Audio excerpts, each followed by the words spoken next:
إن الحمد لله نحمده ونستعينه ونستغفره ونستهديه ونتوب إليه ونعوذ بالله من شرور أنفسنا وسيئات أعمالنا. من يهدي الله فهو المهتد ومن يضلله فلن تجد له وليا مرشدا. أشهد أن لا إله إلا الله وحده لا شريك له وأشهد أن محمدا عبده ورسوله. اللهم صل وسلم على سيدنا وحبيبنا وقدوتنا محمد وعلى آله وأصحابه أجمعين. أما بعد فيا عباد الله، أوصيكم ونفسي بتقوى الله فقد فاز المتقون. قال الله تعالى في محكم التنزيل: أعوذ بالله من الشيطان الرجيم. يا أيها الذين آمنوا اتقوا الله حق تقاته ولا تموتن إلا وأنتم مسلمون. Kaum muslimin, jamaah salat Jumat yang dirahmati Allah, mari kita tingkatkan takwa kita kepada Allah dengan menjalankan semua perintah Allah yang ada dalam Al-Quranul Karim dan perintah Rasulullah SAW yang beliau jelaskan dalam hadis atau sunnah beliau. Kemudian kita juga harus meninggalkan semua larangan Allah yang ada dalam Al-Quranul Karim dan larangan Rasulullah SAW yang beliau jelaskan dalam hadis atau sunnah beliau. Dengan demikian insyaAllah kita bisa meraih derajat taqwa yang sebenar-benar taqwa. Salat dan salam kita bacakan untuk Nabi kita Muhammad SAW. Rasulullah terakhir, tidak ada lagi Nabi atau Rasul setelah beliau. Beliau adalah teladan kita, satu-satunya manusia yang harus kita taati dalam semua hal ajaran beliau agar kita bisa selamat di dunia dan di akhirat. Kaum muslimin rahimakumullah, apa yang terjadi di masyarakat kita hari ini, baik secara lokal maupun global, itu juga yang terjadi di masa lalu. Di masa lalu jauh sebelum Rasulullah SAW diutus, dijelaskan Allah secara detail tentang kejadian-kejadian di zaman Nabi Nuh alaihissalam. Allah jelaskan juga bagaimana manusia-manusia yang ingkar kepada Allah dan Rasulullah, apa yang mereka lakukan di sebuah negeri, kerusakan-kerusakan, pembunuhan, mafia-mafia, kejahatan-kejahatan. Itu juga Allah jelaskan. Berlanjut sampai zaman Nabi Hud, Nabi Saleh, Nabi Shu'aib.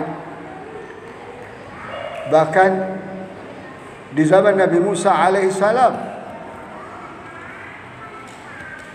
terkenalah cerita Fir'aun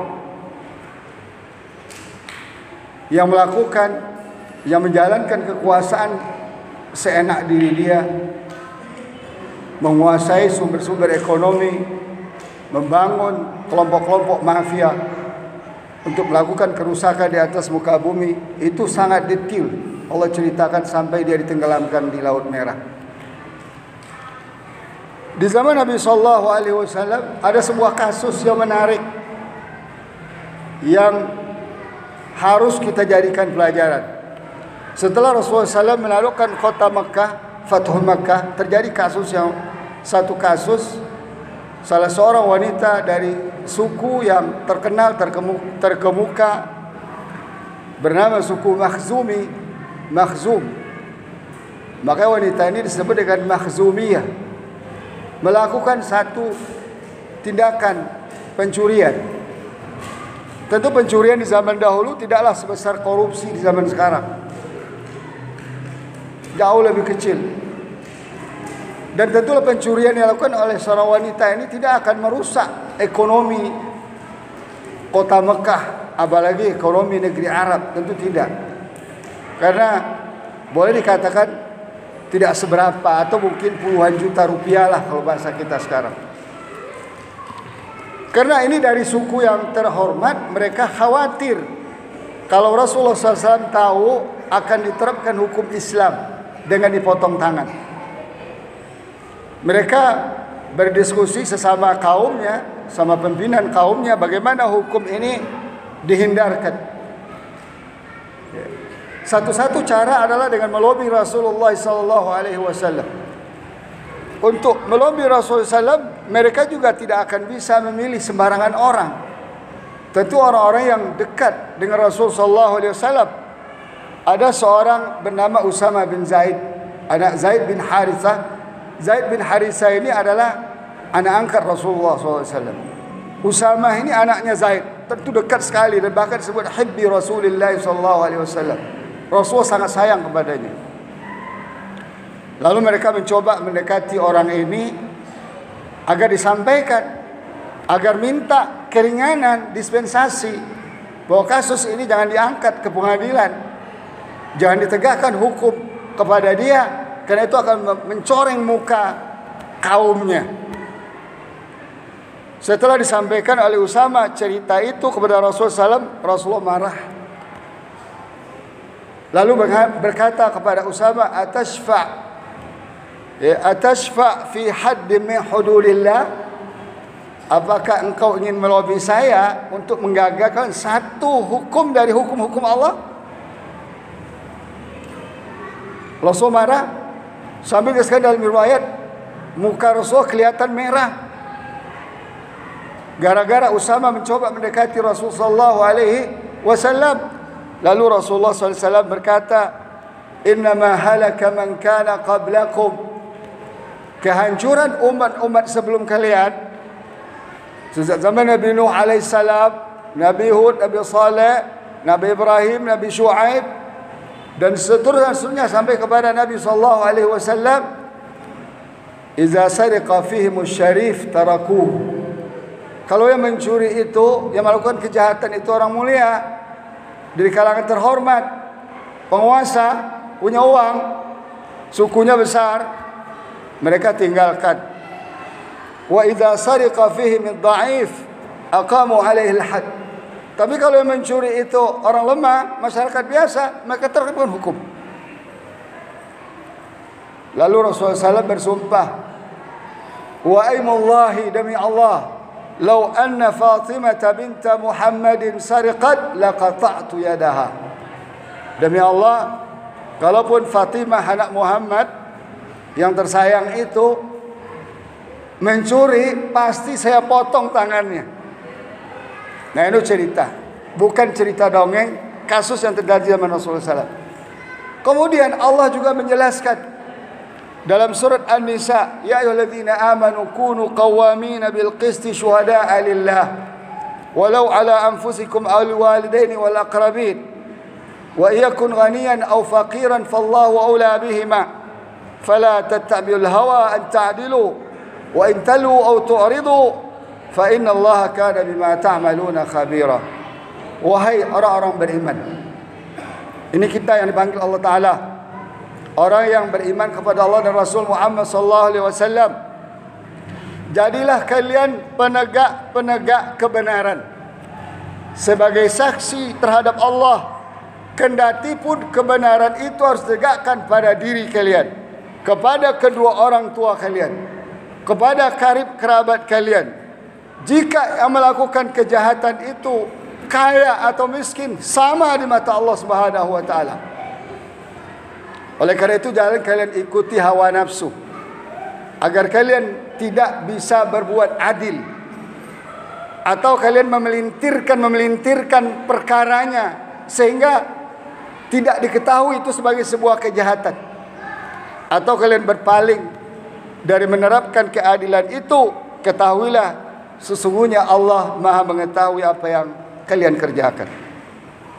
Kemudian ayat lain surah Al-Maidah juga Allah menegaskan, ya ayyuhalladzina amanu kunu qawwamina lillahi syuhada'a bil qist wa la yajrimannakum syana'anu qaumin ala alla ta'dilu i'dilu huwa aqrabu littaqwa wattaqullaha innallaha khabirum bima ta'malun. Wahai orang-orang beriman, jadilah kalian penegak-penegak kebenaran, penegak-penegak keadilan karena Allah. Jangan sekali-kali kezaliman satu kaum atau satu orang, satu kelompok membuat kalian tidak bisa adil. Artinya apa? Kepada musuh sekalipun harus berbuat adil. dan bertakwalah kepada Allah, sesungguhnya Allah Maha mengetahui apa yang kalian kerjakan. Apa yang dapat kita ambil pelajaran dari satu hadis saja dan dari 2 ayat di atas? Paling tidak kita bisa mengambil berbagai pelajaran yang baik yang harus kita amalkan, harus kita fahami dan kita ajarkan kepada anak-anak kita, kepada saudara-saudara kita, kepada bangsa ini, agar bangsa ini selamat dari murka Allah Subhanahu wa taala. Karena lawan adil adalah zalim. Lawan adil adalah zalim. Zalim adalah perbuatan yang paling Allah murkai setelah syirik kepada Allah Subhanahu wa taala. Dan bahkan syirik itu sendiri Allah katakan sebuah kezaliman. Inna syirka la zulmun azim.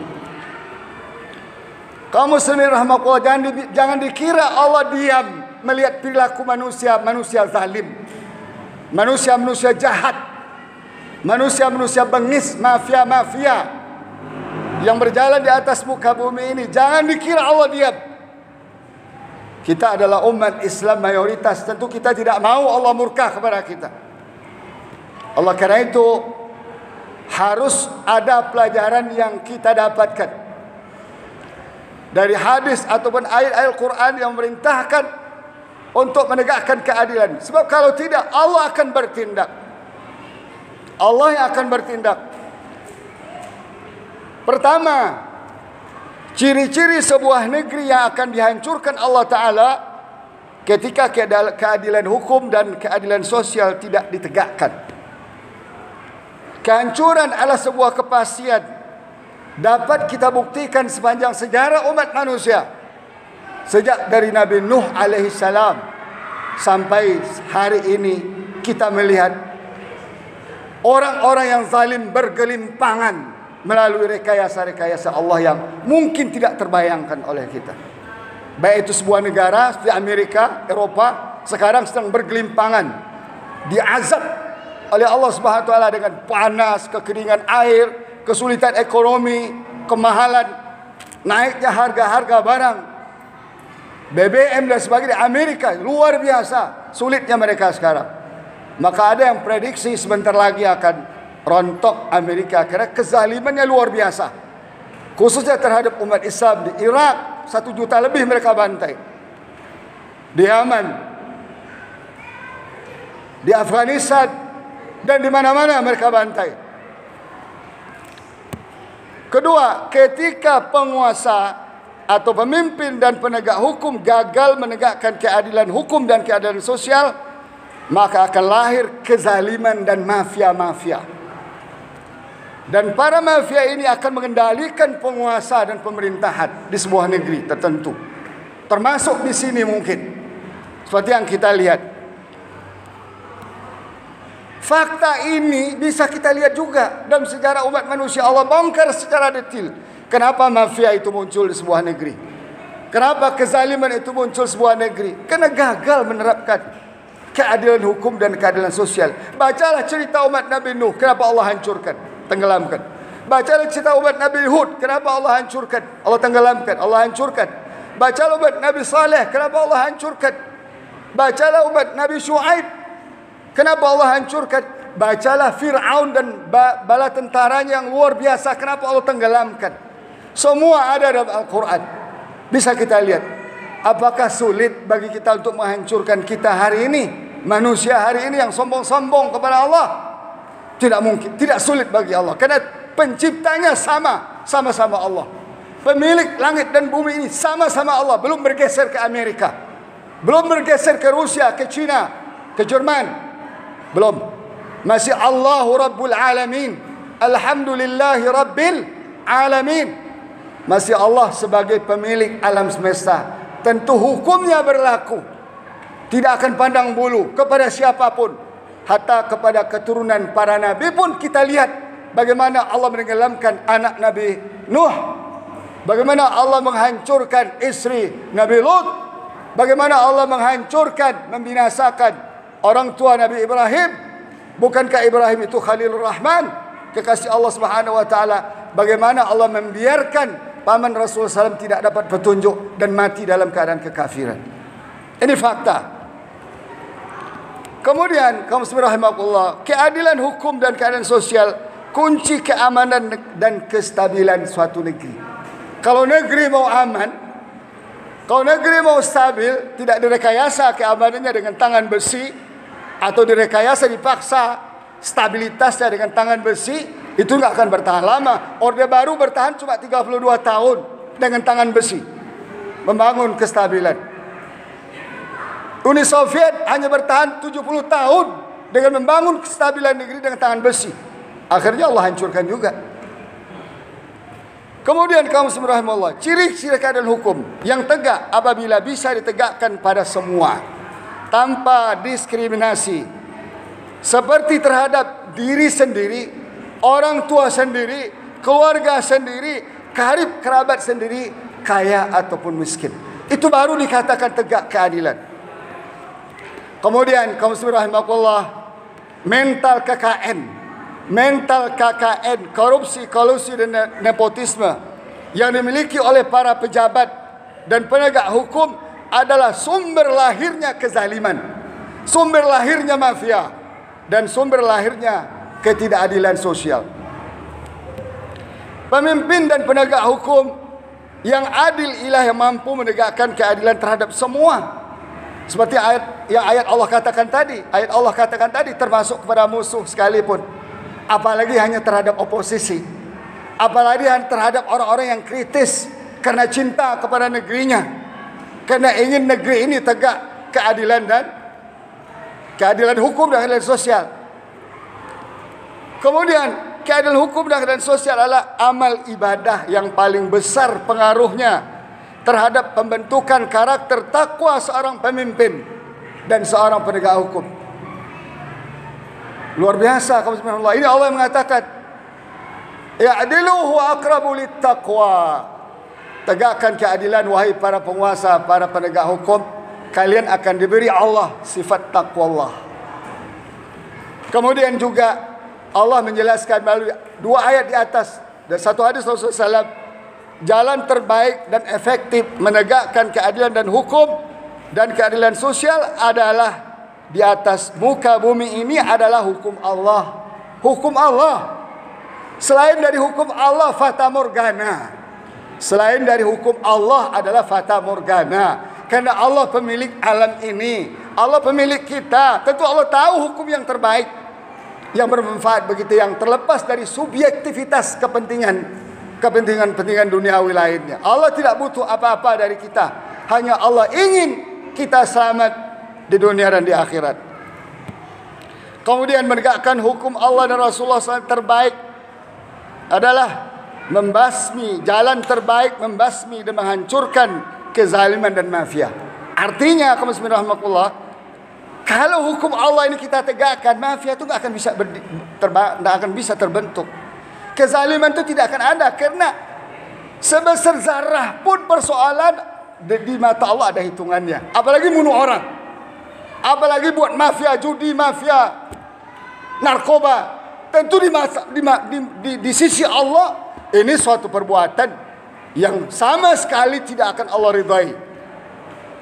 Sebagaimana yang Allah katakan dalam surah Al-Isra, wa qul ja'al haqq wa zahaqal batil innal batila kana zahuqa. Katakanlah hai Muhammad, ketika kebenaran, ketika al-haq, ketika hukum Allah, ketika Al-Quran, ketika Al-Islam, ketika ajaran Allah ditegakkan, yang batil akan minggir dengan sendirinya. Ini sekarang susah benar kita melawan kezaliman, melawan kebatilan. 77 tahun kita sudah merdeka, kezaliman malah semakin subur negeri kita. Mafia-mafia malah semakin menguasai negeri kita. Apa artinya ini? Karena kita lari dari kunci utamanya, yaitu menegakkan al-haq yang Allah turunkan kepada kita, sehingga yang lain-lain kejahatan bisa subur. Kemudian kaum muslimin rahimakumullah, menegakkan hukum Allah dan Rasulnya adalah satu-satunya jalan meraih ridha Allah di dunia dan meraih surga Allah di akhirat. Sebaliknya, menolak hukum Allah dan Rasulnya adalah jalan pintas meraih murka Allah di dunia dan masuk neraka di akhirat. Na'udzubillah. Seperti Allah firmankan wa tilka hududullahi wa man yuti'illaha wa rasulahu yudkhilhu jannatin tajri min tahtiha al-anhar khalidina fiha wa dhalikal fawzul azim wa man ya'si Allaha wa rasulahu wa yata'adda hududahu yudkhilhu naran khalidan fiha walahu adzabun muhin. Surat An-Nisa ayat 13 dan 14. Allah berfirman, itulah aturan-aturan Allah, hukum-hukum Allah yang dijelaskan kepada kita dalam Al-Quran, dijelaskan Rasulullah SAW dalam hadis-hadis beliau. Siapa yang taati Allah dan Rasulnya, dia akan masukkan ke dalam syurga yang mengalir di bawahnya berbagai macam sungai, mereka kekal di dalamnya. Itulah kesuksesan tanpa batas di akhirat nanti. Sebaliknya, siapa yang durhaka kepada Allah dan Rasulnya, melanggar aturan-aturannya, Allah akan masukkan ke dalam neraka, maka kekal di dalamnya, bagi mereka azab yang sangat menghinakan. Kaum muslimin rahimakumullah, menerapkan hukum Allah dan Rasulnya sebagai salah satu syarat utama diterima keimanan kita di sisi Allah Ta'ala. Jadi jangan kita kira hukum Allah itu boleh dibuang begitu saja. Enggak. Allah jadikan sebagai syarat utama diterima iman kita di sisinya. Sebagaimana firman Allah, "Fala wa rabbika la yu'minun hatta yuhakkimuka fima shajara bainahum thumma la yajidu fi anfusihim harajan mimma qadait wa yusallimu taslima." Surah An-Nisa 65. Oleh karena itu Allah berfirman, demi Allah, demi Rabbmu, mereka tidak dianggap beriman sampai mereka menjadikan Rasul sebagai hakim agung. Artinya menjadikan Islam yang dibawa oleh Rasulullah sebagai memutus segala perkara yang terjadi di antara kita. Kemudian mereka tidak menemukan dalam hati mereka satu keberatan. Mereka terima dengan baik apa yang diputuskan Allah dan Rasulnya, dan mereka menyerah diri dengan sepenuh-penuhnya. Oleh karena itu kaum muslim rahimakumullah, sampai kiamat, kalau selama Islam ini masih dijauhkan dari kehidupan berpolitik dan bernegara, jangan harap kita akan dapatkan keamanan-kenyamanan. Jangan harap kita akan mendapatkan keadilan hukum dan keadilan sosial sampai kiamat, karena ini sudah keputusan Allah Subhanahu wa taala. Walan tajida li sunnatillahi tabdila. Kita tidak akan menemukan perubahan sunnah Allah, keputusan Allah itu ganti atau perubahan, tidak ada. Karena Al-Quran sudah komplit, sudah Allah turunkan, al-yawma akmaltu lakum dinakum wa atmamtu alaikum ni'mati wa raditu lakumul Islam madina. Pada hari ini, hari Arafah, ketika Rasulullah Hajjatul Wada, Allah menurunkan firman ini, telah saya sempurnakan agama kalian, yaitu al-Islam, from A to Z. Semua persoalan akan terjawab dengan Islam. Kemudian saya sempurnakan nikmatku pada kalian, Al-Quran. Quran ini telah sempurna dari Al-Fatihah sampai An-Nas. Wa raditu lakumul Islam madina. Dan saya sudah ridha Islam sebagai the way of life kalian, sebagai jalan hidup kalian, sebagai sumber hukum kalian. Kalau kalian keluar dari itu, artinya apa? Saya tidak akan pernah ridha kepada kalian. Tentu kita tidak mau, wal'iyadu billah. Semoga Allah Subhanahu wa taala berikan hidayah dan taufiknya kepada kita untuk kembali kepada Islam secara konsisten.